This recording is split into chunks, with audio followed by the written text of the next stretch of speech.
का फैसला है वो हमें स्वीकार है, वो तो मैं पहले भी कह चुका हूँ।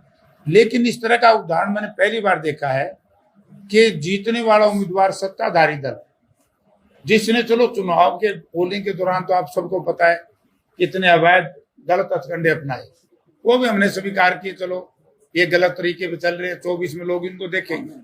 लेकिन आज जिस तरीके से कुलदीप बिश्नोई ने सामने खड़ा होकर ये कायराना हमला पीछे से मेरे ऊपर कराया, गाड़ियों के शीशे तोड़वा दिए, फायर करवा दिए, रॉड से, ईंटों से, आप वीडियो में देख भी रहे होगे, क्या नंगा नाच था, और पुलिस प्रोटेक्शन में, पुलिस बराबर खड़ी खड़ी देख रही थी।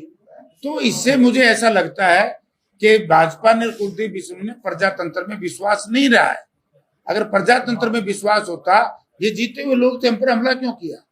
अगर इतना अहंकारी है, और या तो ये जयप्रकाश से भयभीत हो गए क्योंकि मैंने बाहर निकलते कह दिया था 24 में भी मैं आदमपुर से चुनाव लड़ूंगा, और ये भी सही है कि 52,000 वोट आज तक किसी ने नहीं लिए, जयप्रकाश ने इतने वोट लिए यहाँ पर। तो इस तरीके से हमला करवाना, ये मुझे समझ में बात नहीं आई।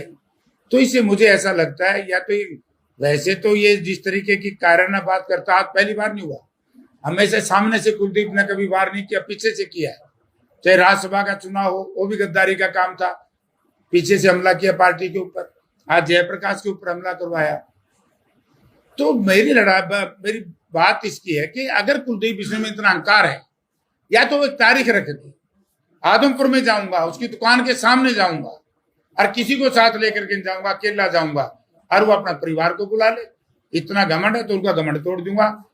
लड़ना है उसमें तैयार, बहस करनी है उसमें तैयार, लेकिन पीछे से वार तो कायर और कमजोर प्रवृत्ति के लोग करते हैं।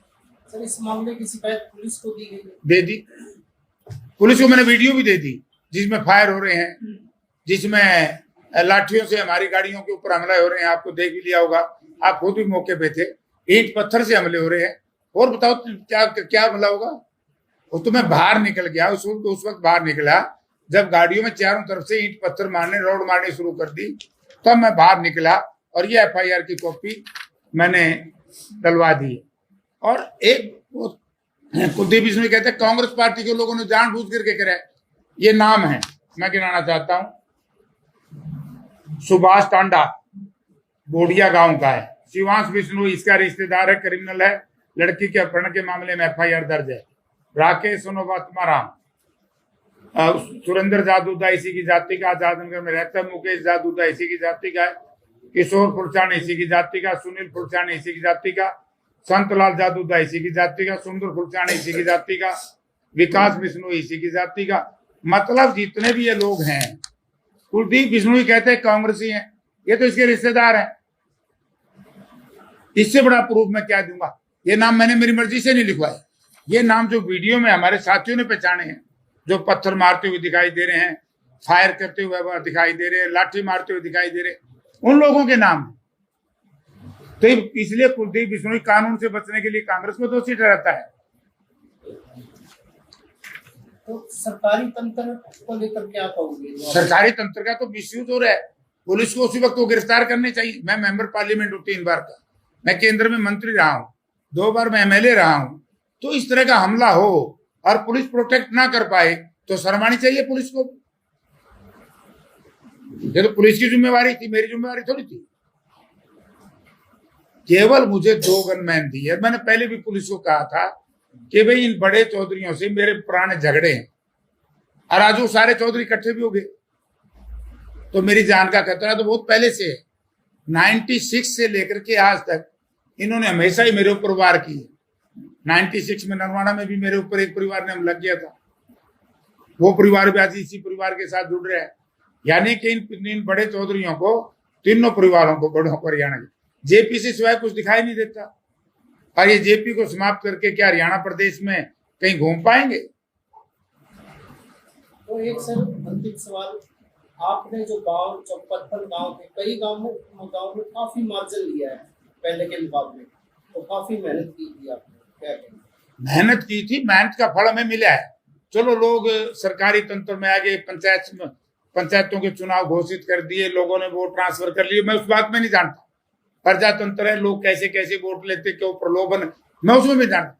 यानी कि कायराना हमला क्यों? अगर फिर इसी बात के ऊपर हमारी हरियाणा की जनता इस बात पे आमदा होगी कि हमारे हरियाणा में ये लोग आएंगे भाजपा के, हम इनको इसी भाषा में जवाब देंगे, तो क्या प्रजातंत्र बच जाएगा? क्या हमारे इलाके के लोग हिसार से लेकर के जहां आप खड़े हो पंचकुला तक के लोग ये कहां जाएंगे? हिसार से लेकर के होटल तक के लोग, अगर सब ने निर्णय ले लिया कि जब ये लोग इस तरह की बदतमीजी अपने इलाके में करवा सकते हैं तो ये पार्टी बीजेपी हमारे इलाके में आएगी तो हम भी बदतमीजी कराएंगे, तो फिर कहां जाएंगे? है कोई स्थान बचने का? इसलिए 2024 के चुनाव को लेकर के ये परेशान हो गए कि इतनी वोट, क्योंकि कुलदीप बिश्नोई बीजेपी ये कह रही थी ना 1 लाख पार, यही कहता था, अब कहाँ 1 लाख वोट, 67,000 पर रुके ना। और 2024 में दोबारा लड़ूंगा, इनके वोट पाओगे 30,000, 70-33 गए, 33%, 66% रह गए, 33 और घटा दो, 33% रह गए। तो इसलिए भयभीत होकर के इसने आनंद फानंद में कायराना हमला कराया है। वैसे इसका कसूर भी नहीं मैं मानता, ब्लड ही ऐसा ही। कई बार ऐसे हमारी सुशीला हत्याकांड में भी आपको पता है कि मैं तो यहाँ उस मेंबर पार्लियामेंट था, प्रदर्शन किए थे, वो भी ऐसे कत्ल कराया था। और सोनाली के मामले का तो आपको पता ही है कि ऐसे बेहुदे बयान, यानी कि ना इनमें संस्कार है ना इनकी सभ्यता है। और आज कहते हैं मेरे से बड़ा गुंडा नहीं। अरे भैया हम तो गुंडे हैं ही नहीं, अगर तो बड़ा गुंडा है तो जब तो 307 में जाएगा जेल।